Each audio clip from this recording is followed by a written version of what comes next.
Notre pays a été détruit de l'intérieur, détruit de manière systématique. Obama par haine et l'administration Biden par impunité. Je vais vous dire de qui s'occupe déjà le parquet des États-Unis. Vous serez content, peut-être même surpris.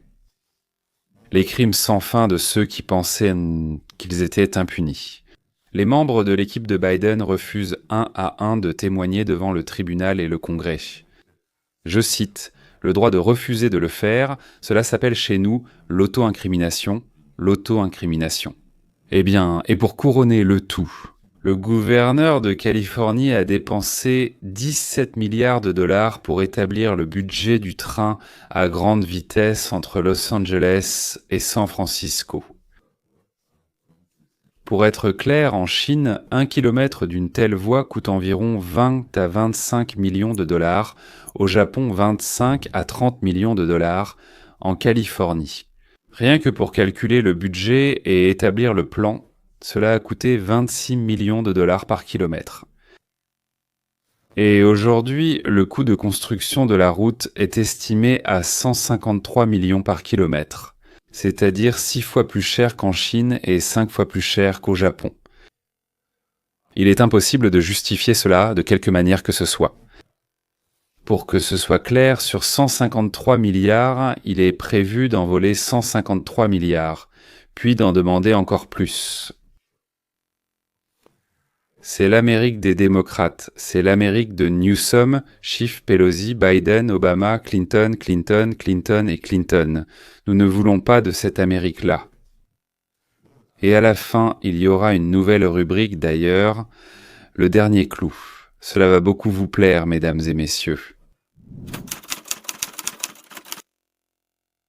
Les partis politiques sont créés pour prendre le pouvoir en main et mener la politique inscrite dans la plateforme du parti. Parfois de façon évidente, parfois de façon cachée.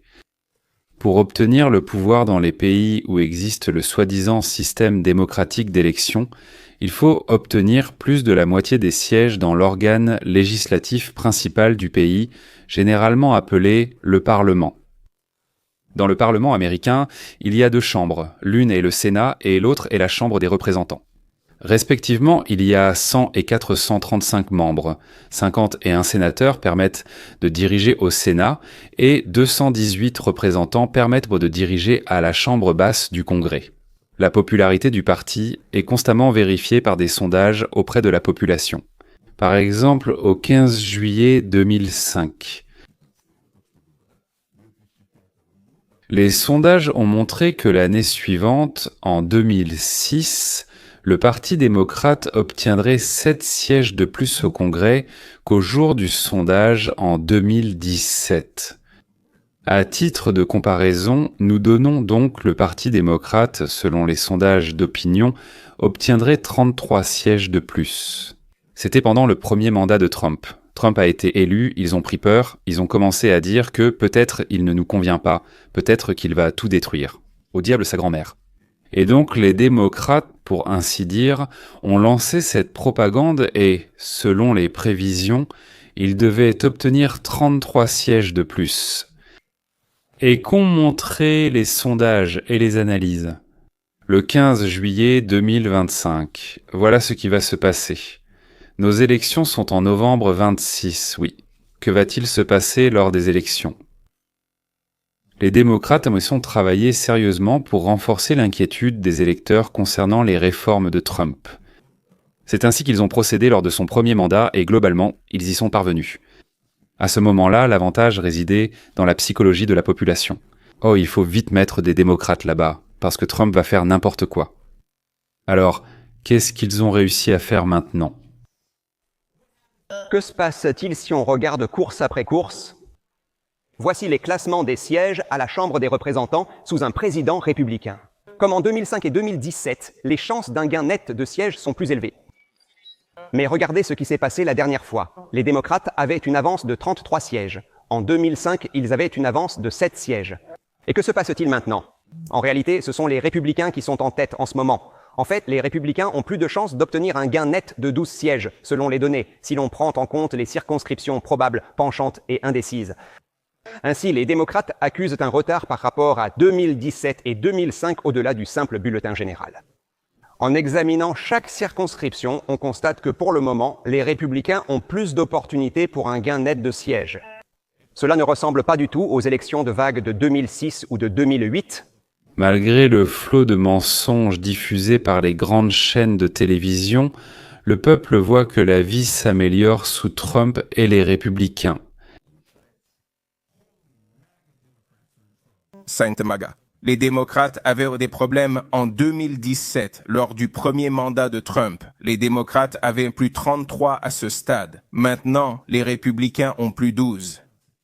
Malgré la protestation des démocrates, non nos rois qui étaient censés montrer que la majorité du pays est résolument contre Donald Trump. C'est après toutes les réductions de Doji. Voilà l'état d'esprit du public, même en tenant compte de tout ce que les démocrates ont essayé de faire, en espérant que, au moins, quelque chose fonctionnerait. Il semble que passer tout un mois à se battre pour ramener un membre du gang Mara Salvatrucha, 13 aux États-Unis, ne soit pas aussi populaire que vous le pensiez. Et il s'avère que vos 6 heures sur les marches du Capitole, ou l'obstruction de 24 heures, ou 8 heures de report d'un grand et magnifique projet de loi, de tels discours théâtraux ne rassemblent pas les Américains autour de votre idée. Le Parti démocrate échoue parce qu'il refuse toujours de tirer les leçons de sa défaite en 2024. Ils sont déconnectés de la réalité et doivent rétablir le lien avec le peuple américain. Tout ce qu'ils font, c'est pour les gros titres, pour la popularité sur les réseaux, pour les likes et les clics. Et voilà qu'ils voient les ovations et les applaudissements de la partie radicale de leur électorat, toujours connectés, avides de chaos, de destruction et d'opposition à Trump. Mais en dehors de cette petite minorité, les Américains solides, même ceux qui n'aiment pas Donald Trump, voient autre chose. Un parti qui agit de manière extrêmement productive et un autre parti qui se comporte de façon capricieuse et inefficace. On dirait que le Seigneur Dieu s'est fâché contre le Parti démocrate et leur a retiré la raison. En réalité, les idéaux que prônent les soi-disant progressistes, comme la transformation du genre chez les enfants de façon moutonnière, la défense des criminels illégaux, la réduction de la police, la destruction, le désarmement des citoyens malgré l'armement des criminels. Cela amène à la conclusion que celui qui soutient aujourd'hui les démocrates soit est très stupide, enfin un idiot selon nous, oui, soit se moque de la loi, de l'ordre, de la raison, du bon sens, et sont prêts à sacrifier, nous tous, y compris d'ailleurs leurs propres proches, pour, la plupart pour leur carrière, disons-le comme ça, oui. En d'autres termes, ceux qui soutiennent ce qu'on appelle aujourd'hui le Parti démocrate, c'est déjà au minimum, disons, des socialistes démocratiques, mais en réalité c'est de plus en plus proche de ce que nous appelons, disons, des communofascistes. Oui, ceux qui la soutiennent aujourd'hui sont soit des idiots, soit des salauds. C'est l'un ou l'autre. D'ailleurs, c'est intéressant, mesdames et messieurs. Êtes-vous d'accord avec moi ou pas ? D'ailleurs, je ne vois aucune troisième option. Bon, d'accord, une troisième option, il est à la fois idiot et salaud. Mais une quatrième, je n'en vois vraiment aucune. Écoutez, une idiote ou peut-être une garce, excusez-moi, vraiment, au chien, je ne vous laisse pas vous offenser. Des millions de personnes manifestent, aussi bien dans les petites que dans les grandes villes. De petites manifestations et d'énormes manifestations qui défient la peur, qui défient le règne de la terreur. Tu exagères clairement. Tu parles de règne de la terreur alors que chez les démocrates ou les critiques dans les médias, l'inquiétude est à son comble. Honnêtement, ça ne fait pas d'effet. Je veux te répondre, j'ai exagéré en parlant de règne de la terreur. Non, cela peut être une exagération pour toi en tant qu'homme blanc. Pour moi, en tant que latino-américain, ce n'est pas une exagération. Non, je ne fais pas preuve de racisme. Rejeter mon opinion simplement parce que je suis un homme blanc? Non, je ne rejette pas ton opinion. Je te parle de ce que ressent la communauté latino-américaine, la communauté de couleur en Amérique. Tu as raison, j'ai dit que tu exagères. Je t'écoute. Exprime-toi avec tes propres mots. Je n'utilise pas homme blanc comme une insulte. Mentionner cela revient à rejeter mon opinion. Utiliser homme blanc comme une insulte. Quand tu en parles, ça me rappelle tout de suite ce qu'elle vient de dire. Et ça pousse vraiment à réfléchir à beaucoup de choses qui ont été dites auparavant et à la façon dont tout cela est lié à la situation actuelle. Vous avez vu ces deux démocrates déchaînés qui, dès que quelque chose ne leur plaît pas, crient tout de suite que ceux qui ne sont pas d'accord avec elles sont des racistes, des fascistes. Vous pensez qu'elles sont idiotes, ou bien ce sont des carriéristes qui sentent que leur ennemi, que leurs derniers atouts leur échappent en sens. Ou peut-être qu'elles sont les deux à la fois. D'ailleurs, c'est intéressant de voir comment le racisme envers les Blancs est devenu, aux États-Unis, dans certains milieux bien sûr, quelque chose d'honorable et de respectable. Et ces milieux, c'est le Parti démocrate des États-Unis d'Amérique. Ils pensent que cela plaît beaucoup aux électeurs, dont plus de 60% sont justement ces mêmes Blancs. Sous Obama et Biden, le Parti démocrate s'est déchaîné et a décidé qu'il n'était désormais plus du tout soumis à la loi. En fait, ils sont le pouvoir et ils font et disent tout ce qui leur passe par la tête. L'un des membres les plus ignobles de la Chambre des représentants, Adam Schiff, était membre de la Chambre, mais à force de mensonges, il est devenu sénateur de Californie. Chez nous, on récompense l'excellence. Ses propres collègues démocrates l'appelaient un peu le menteur numéro 1 du Congrès américain, c'est pour ça qu'il est devenu sénateur. Je t'explique. Si tu déclares dans les documents que l'appartement ou la maison est ta résidence principale, on t'accorde un prêt à de meilleures conditions. Parce que la banque considère qu'elle prend moins de risques. Autrement dit, tu trompes la banque pour qu'elle pense qu'elle prend moins de risques et qu'elle te demande moins d'argent. Et si tu déclares plusieurs maisons dans différents États comme résidence principale, c'est une fraude envers l'établissement financier dans le but d'en tirer profit, c'est-à-dire d'obtenir de meilleures conditions hypothécaires. Et ça, c'est aux États-Unis, et je pense que dans d'autres pays aussi, c'est passible de poursuites judiciaires. Vous vous souvenez, on accusait Trump. Il s'est avéré que tout cela était faux, qu'il faisait de fausses déclarations pour obtenir des prêts bancaires à de meilleures conditions. La procureure de New York l'a accusé. Une certaine Laetitia James, qui elle-même à cette époque, contrairement à Trump, ne trompait pas les banques. On ne pourrait pas inventer ça. C'est pour cela qu'elle est actuellement jugée. Adam Schiff, donc, à l'époque, il dirigeait la procédure de destitution contre Trump, en prenant la tête du groupe de membres de la Chambre des représentants. Comme c'est intéressant que les gens qui crient « Attrapez le voleur, attrapez le criminel » se révèlent en eux-mêmes être des criminels. Si on a jugé Trump, pourquoi ne pas juger Laetitia et Schiff? Adam Schiff a reçu un beau cadeau ce matin. Son dossier a été transmis au parquet. Et bien sûr, Donald Trump n'a pas manqué de réagir à cet événement qui, j'en suis sûr, lui a fait plaisir. Je pense aussi que si Trump a été jugé pour un prétendu crime similaire, alors il faut juger aussi ces deux-là, qui ont profité de leur position et trompé les institutions financières. Sachant que l'histoire de Trump avec la Russie était inventée, Schiff empêchait le président des États-Unis de diriger le pays. Autrement dit, il nous empêchait de vivre normalement, de réagir normalement aux actions des autres pays, de réagir normalement à divers problèmes économiques. Autrement dit, c'est évidemment une trahison des intérêts des États-Unis. Et le fait de constamment divulguer des informations à la presse fait de lui à la fois un traître et un salaud. Je ne sais pas s'il reste des idiots en Amérique qui, sachant que Schiff a trompé la banque, il ne le nie pas d'ailleurs, pensent mais qu'il est innocent. Et tout cela n'est qu'une tromperie. Cela va se dissiper comme la brume du matin. Mais c'est agréable d'entendre que James Comey et le FBI et John Brennan et la CIA font l'objet d'une enquête. Je ne vais pas le cacher, c'est agréable. Oui, voilà.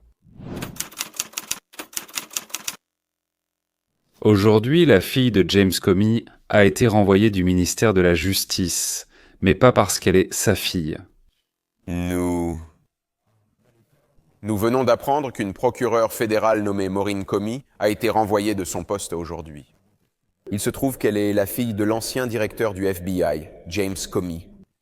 Oui, il se trouve qu'elle était la procureure dans l'affaire contre Jeffrey Epstein. Nous n'en savons pas plus. Qu'en pensez-vous? Il affirme que c'est une arnaque des démocrates.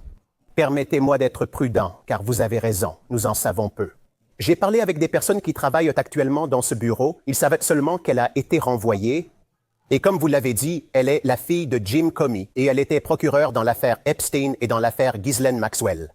Oui, et je veux souligner ce mot plusieurs fois. Si c'est une tentative de porter un coup à Jim Comey, alors c'est un acte de lâcheté absolue, c'est un coup bas. C'est absurde. Si c'est le début d'une tentative de faire de Maureen Comey un bouc émissaire, c'est elle qui gérait les affaires d'Epstein et Maxwell, et elle a tout fait foirer. Elle est la source de tous nos soucis. C'est juste une farce. C'est insensé. Elle s'occupait de ses affaires il y a 4 ans. Quel rapport cela a-t-il avec toute cette histoire hypocrite de présentation de ces documents maintenant? Pour une raison quelconque, la fille de Comey a été choisie par le ministère de la Justice pour accuser Epstein Maxwell, puis pour accuser Sean Combs, surnommé Didi. Eh bien, c'est une sorte d'équivalent d'Epstein. J'en ai parlé, c'est lui qui mettait en contact des jeunes filles mineures avec des personnes influentes, fournissait de la drogue et organisait des relations sexuelles en groupe. Il y avait aussi des enregistrements vidéo des participants sous emprise. Pas toujours avec leur consentement. En fait, je dirais même, toujours sans leur consentement. Epstein était un ami de Bill Clinton et Didi était un grand ami de Barack Obama. Et la fille de Kobe a été choisie pour accuser toutes ces personnes. Je me demande si ces activités seront examinées, c'est-à-dire enquêtées, ça.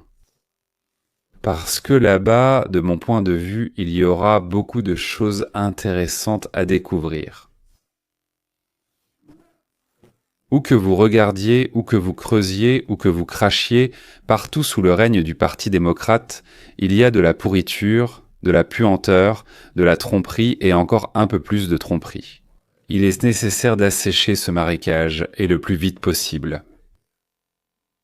Le fait que plusieurs assistants de Biden, impliqués dans l'affaire des signatures mécaniques, refusant de répondre aux questions du Congrès en invoquant leur droit de ne pas s'auto-incriminer, n'aide pas beaucoup les démocrates. Nous avons ce qu'on appelle le droit du 5e amendement, disons si on traduit de l'anglais, aux États-Unis. On peut dire devant le tribunal, sur les conseils de mon avocat, je ne répondrai à aucune question. Officiellement, cela n'est considéré ni comme un aveu de culpabilité, ni comme une circonstance aggravante. La principale assistante de l'ancienne première dame Jill Biden a invoqué le 5e amendement, refusant de répondre à toute question concernant la santé et l'état cognitif de l'ancien président Joe Biden. Pendant son séjour à la Maison-Blanche, Anthony Bernal, qui était le chef de cabinet de Jill Biden, a été interrogé. Le président Biden est-il apte à assumer ses fonctions de président? Et le président Biden vous a-t-il déjà demandé de mentir au sujet de sa santé? Et il n'a pas voulu répondre. Et Adam? Cela se produit seulement quelques jours après que l'ancien médecin du président, Kevin O'Connor, a également invoqué le 5e amendement. Il a choisi de ne pas répondre aux questions concernant la santé de Biden ou ses capacités cognitives tant qu'il était à la Maison-Blanche. Tu es surprise? Mais non, écoute, il me semble que la situation s'est révélée encore pire que ce que beaucoup d'entre nous imaginaient lorsque Biden était président. Je veux dire, il y a des personnes assez haut placées qui ne veulent rien dire du tout. Il est possible qu'ils méprisent simplement ce processus, mais je pense que plus probablement, ils ne veulent tout simplement pas mentir et donc ils préfèrent se taire, garder le silence, ce qui est leur droit aux États-Unis. Mais oui, la question du stylo de rechange est tout simplement stupéfiante. Récemment, il y a eu une interview de Biden et il n'a guère aidé la situation en disant en substance « Oui, j'ai juste approuvé verbalement une liste établie par d'autres. » C'est pourtant l'un des pouvoirs les plus surprenants du président américain. Pour accorder la grâce à des gens et il n'y a pas accordé l'attention nécessaire en réalité. Cela soulève des questions sur son véritable degré d'implication au sein du gouvernement américain. Et, comme l'a dit récemment un spécialiste du droit constitutionnel de Georgetown, c'est l'un des plus grands scandales constitutionnels de l'histoire des États-Unis, Vous aviez probablement un président mentalement incompétent, qui en réalité ne dirigeait pas l'administration. Ce sont d'autres personnes qui n'avaient pas du tout été élues qui la dirigeaient. Nous ne savons toujours pas vraiment qui ils sont. C'est un chapitre très inhabituel. Au fait, je rappelle que Donald Trump a récemment eu 79 ans et il semble toujours très lucide, malgré toutes ces bizarreries. Donc il ne s'agit pas tant de l'âge que de l'état mental de la personne. Beaucoup disent que Joe Biden était trop vieux, mais sachez qu'il n'est pas beaucoup plus âgé que Donald Trump. Je pense que tout dépend de l'état mental. C'est un bon point. Donald Trump est vif d'esprit et connaît les détails, comme le montre son énergie. Il est clair qui dirige le pays. C'est une autre histoire avec Joe Biden. Et ce scandale avec Hunter, comme vous l'avez dit, c'est tout simplement incroyable. Cela soulève des questions. Hunter a été utilisé pour gracier Fauci et des membres de la famille Biden. La Maison-Blanche mène une enquête sur cette affaire étonnante. Il ressort lentement que les démocrates ont trompé le pays. Ils y étaient obligés. Le 25e amendement de la Constitution concerne la santé du président et les dispositions en cas d'incapacité. Remplacer le président par le vice-président s'il n'est plus capable d'exercer ses fonctions. Mais il leur était commode de faire tout ce qu'ils voulaient en falsifiant la signature de Biden et sans jamais rendre de compte.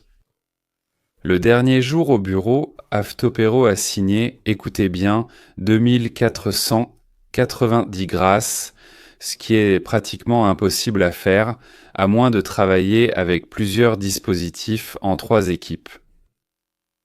On raconte que plusieurs employés ont reçu d'énormes pots de vin pour ces justifications-là. Même si ce n'est que $50 000 par pièce, cela fait environ 125 millions de dollars pour une journée de travail. Et au total, ils ont délivré 8000 de ces pardons. C'est un record de signature pour n'importe quel président dans l'histoire des États-Unis d'Amérique. Mais ce qui impressionne surtout, c'est que tout cela a été fait en un seul jour, le dernier jour, littéralement dans les toutes dernières heures du mandat officiel de Joe Biden, pour ainsi dire, à la tête du pays. 2490 grâces présidentielles.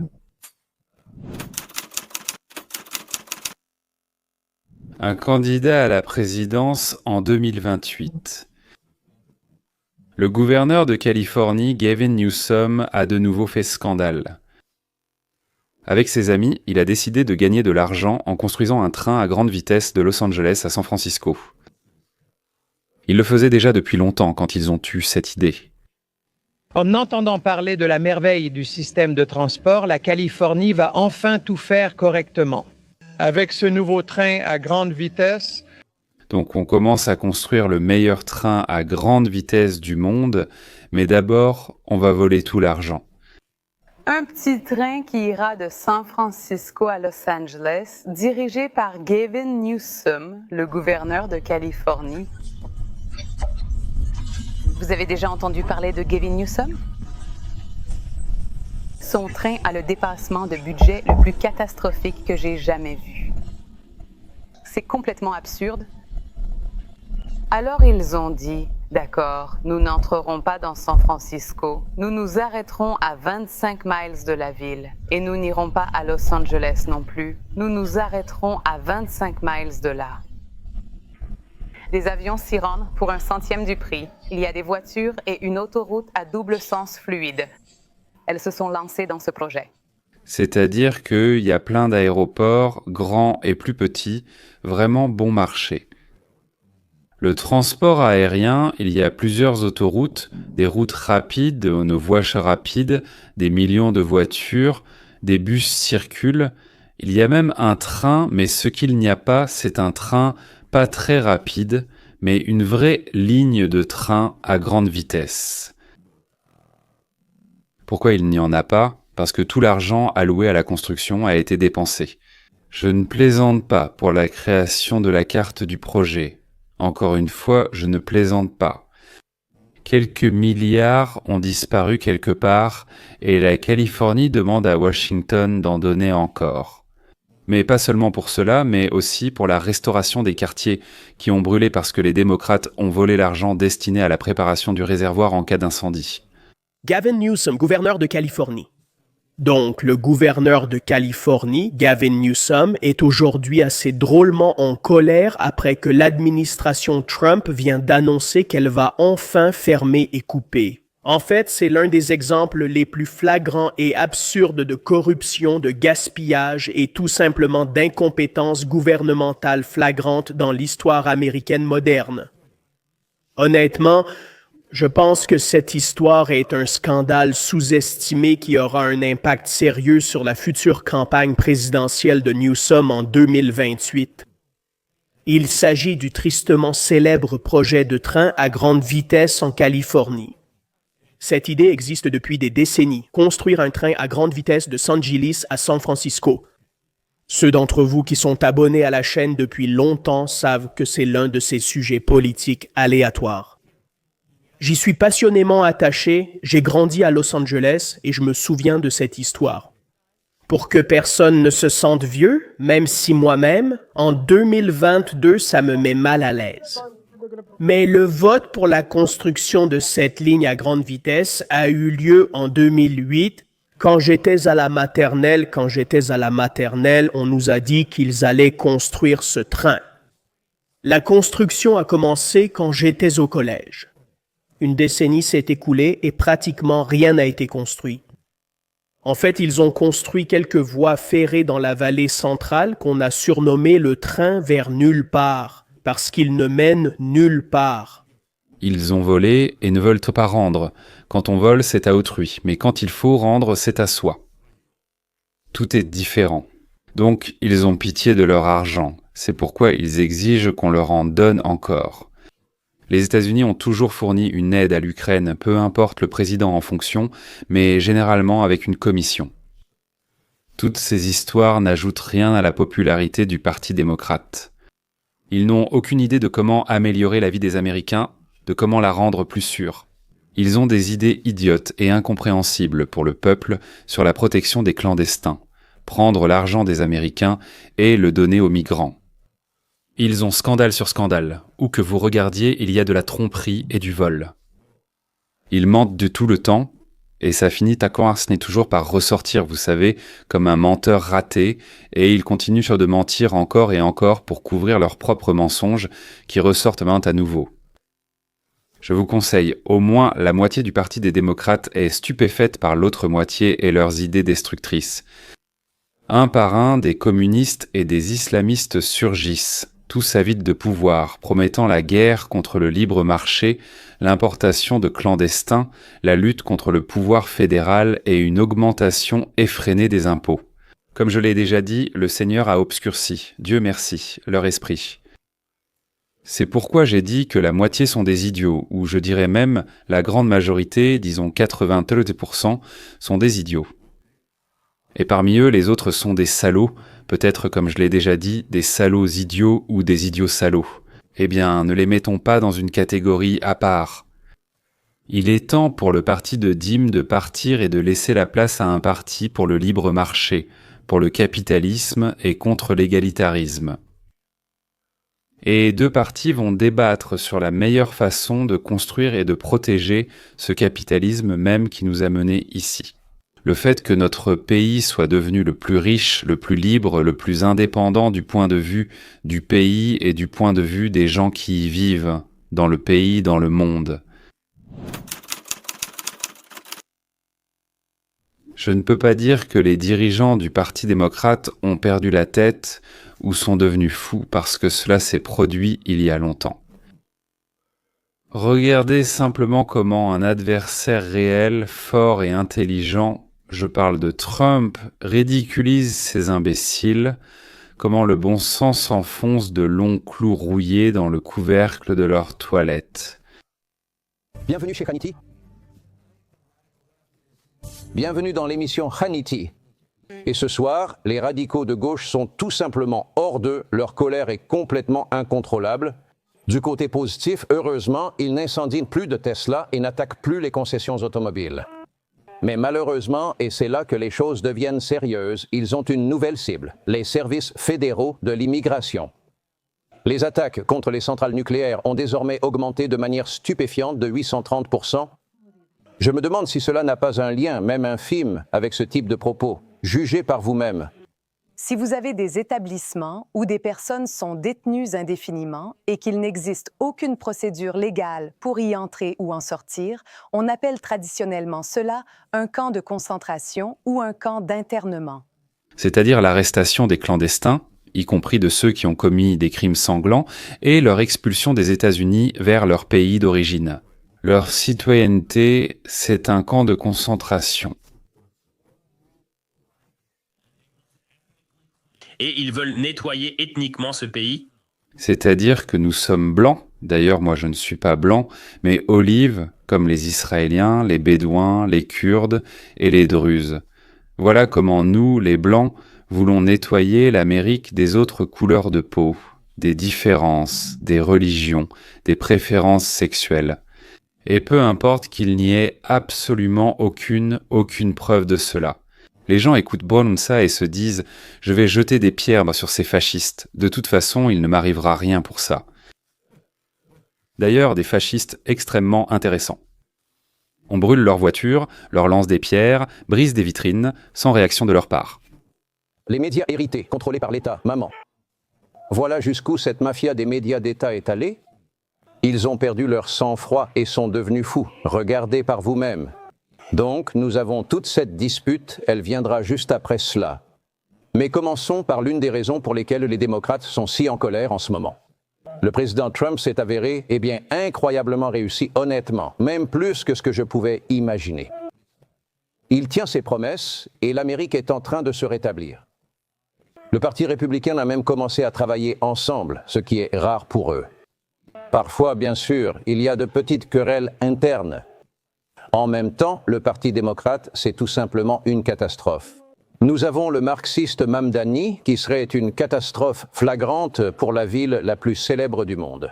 Il n'est pas le seul marxiste à se présenter au poste de maire d'une grande ville américaine. Ce sénateur socialiste radical prétend maintenant aussi diriger Minneapolis. Un sondage réalisé depuis de nombreuses décennies par Quinnipiac a montré que 72% de la population estime que le Parti démocrate au Congrès et au Sénat, je parle bien sûr de cela, ne fait pas ce qu'il devrait faire. Et seulement 19% pensent que les démocrates agissent quand correctement et dans l'intérêt du peuple. Eh bien, tout dépend de qui on considère comme le peuple, n'est-ce pas ? Et que se passera-t-il si à New York, à Minneapolis ou ailleurs, on élit des communistes comme maires ? Mais 19% de soutien, ça surprend des deux côtés. D'abord, comment ça se fait que ce soit si peu, hein ?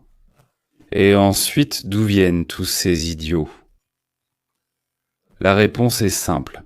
Et vous la connaissez, elle vient du chameau. C'est tout pour aujourd'hui, à bientôt.